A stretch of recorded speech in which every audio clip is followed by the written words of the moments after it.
everybody, welcome back to Dance with Mary NYC, where we talk about any and all things pointe shoes. In this month's episode, I thought we would do a deeper dive into hand shank tacks. So let's get started. So if we're looking at hand shank tacks or shoe tacks or number 2 shoe nails, basically what they are is they're a small nail and they are soft. They blunt themselves. So the idea is that you would use these in pointe shoes, but they're also used in street shoes as well. And if you ever work with, say, a cobbler or a shoe repair specialist, they would have these maybe in their store as well. Don't get upholstery nails, don't get carpet tacks, and then the other one is don't look for galvanized tacks. So I've used these before, they're just a little harder to use. So if we just take a look at a shoe. Now I know sometimes this layer is not easy to pull up in certain brands. You can take a razor and kind of slice it and peel it. I'm just going to use this type of shoe because it's a little easier for me to peel up the layer so you can see what's going on. You can see there is one shank tack there, and then sometimes there's an interior nail on the inside depending on the shoe. So just showing you the one at the top and then showing you there's sometimes one at the bottom. Now you don't see it because that very small tack blunts itself. And that's the whole idea of what we're going to use these shank tacks for. So I'm going to show you 3 different methods on using your shank tacks, and they really help, especially if you're somebody that maybe goes through the shanks a little faster. They can even resurrect a dead shoe. So as I always say, experiment with an old pair. So I've got an older pair here first. And yes, I have my anvil. You know how much I love my anvil, everybody. I also have a stubby hammer. Just because my hands are small, it's a little easier for me to deal with. If you don't have these, what you can do is use the nails outside. So in other words, if you're on the cement, you're going to be fine. The nails are designed to blunt themselves. But if you go on, say, like a marley floor, like a dance floor, or on a tile floor, or even on a wood floor, you're going to have some problems because it's going to go right through the floor. You're going to ruin your floor. The nail won't blunt itself. You do want the nail to blunt itself because if you get on a marley floor and you scratch up the floor, that could be really bad for your dance floor. And the other thing is it could be also dangerous to the people around you. So you just want to be really careful with that. So I'm going to go ahead and take this nail out, right? So you can kind of see I've taken that nail out. And they're pretty soft. They're pretty, they break pretty easily, right? So I'm going to just put that away. That's my used nail. The first application that I want to show you is just how to replace it. Right, so the idea is if you lose that nail, right, one of the easiest things you can do is pick up, and I am using the 10 millimeter today. So pick it up. I peeled the fabric back so that won't get in the way. And my hands are small once again, so the little nails are a little easier for me to use, but just start tapping away. You'll get it eventually in there, and then, you can see I've just replaced the nail, so if it popped out, no big deal. I've got a nail back in there. Right, so what happens if you need a little more oomph from your nails, which I completely understand. Some people just need a lot more help.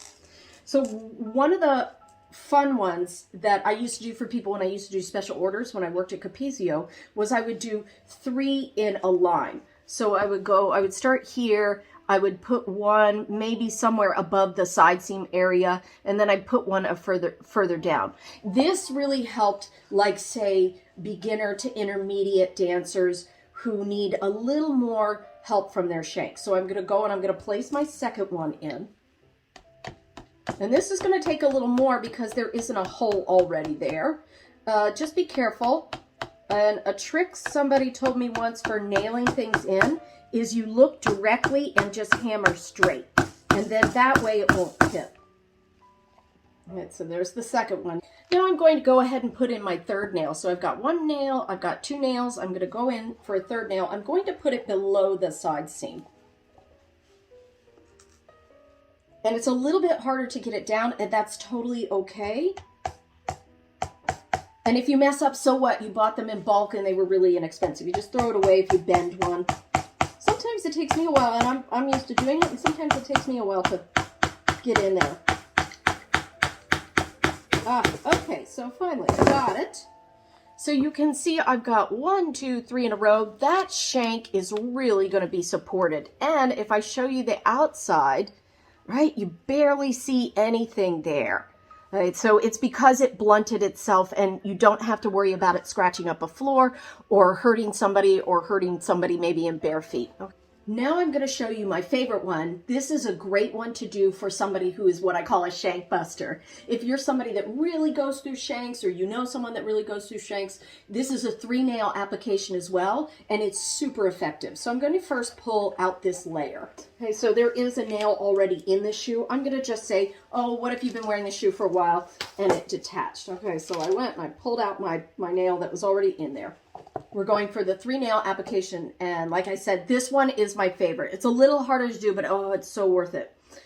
So you start by making marks with a marker. It just kind of helps you guide. Okay, so I've made my 3 marks here. It almost looks like a little face, doesn't it? That's, I would say that's a shank tack face. So you can see I've done 2 marks above where the side seam is and 1 below. This is going to be really effective, and it works really well for people with a 3/4 cut shank already in their shoe, or people whose arches just really are really pronounced. If your bottom arch, which is your transverse arch, breaks a little higher, then you can start to put the triangle up slightly higher. If your bottom arch or transverse arch breaks a little lower, then maybe putting it slightly below this. This is just a good general guideline, is 1 below the side seam and 2 above, depending on the brand of your shoes. And then I just go ahead and I follow my dots. So I'm going to start with my first nail, and I'm going to put it in the bottom of the triangle.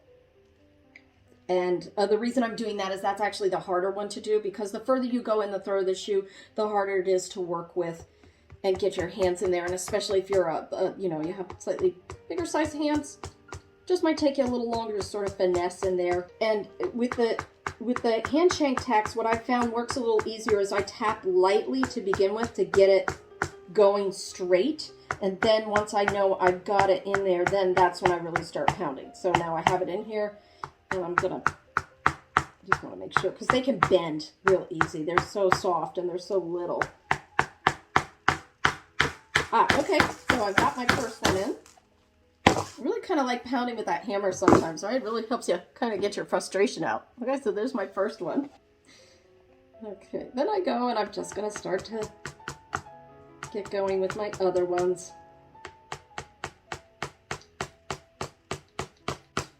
Sometimes you can teach your local cobbler, shoe repair person, how to do this. I have taught local shoe repair people. I've asked them about the shoe nails. I brought in Pointe shoes. I showed them what I want with an old pair, and they've learned to do it. And it's not a ton of money on your part, and it's also you're bringing work in and giving business to maybe a small business owner. I'm just going to pound away once again. Gets your frustration out, and there you can see. So you've got that triangle end. Now, if you really are truly one of those, what I call shank busters, one last thing you can do, and this is going to make it really solid, is I'm going to take my cyanoacrylate. Doesn't matter what brand, right? You know you can use a lot of different brands. It just has to be fast set. Don't get the gel, and also don't get the slow set. And I'm just putting a little bit on each tack. Okay, just be careful. If it gets stuck on your fingers, you can put a little bit of coconut oil and that will get it off of your fingers. And for the love of God, don't put it in your hair. I did pick out a fun color in this episode. I don't know, I just kind of like the rainbow ponies. And I'm just going to go in there. And remember, if you use a fun color, no one will know but you. These great little tools are inexpensive, easy to find, and easy to use, and they can really extend the life of your shoes. I hope you got some great ideas for what to do with hand shank tacks, and I really enjoyed sharing that information with you. Now, don't forget to click if you like something, subscribe, share this episode with others, and then leave your comments below. What would you like us to cover in future episodes? Thanks for watching.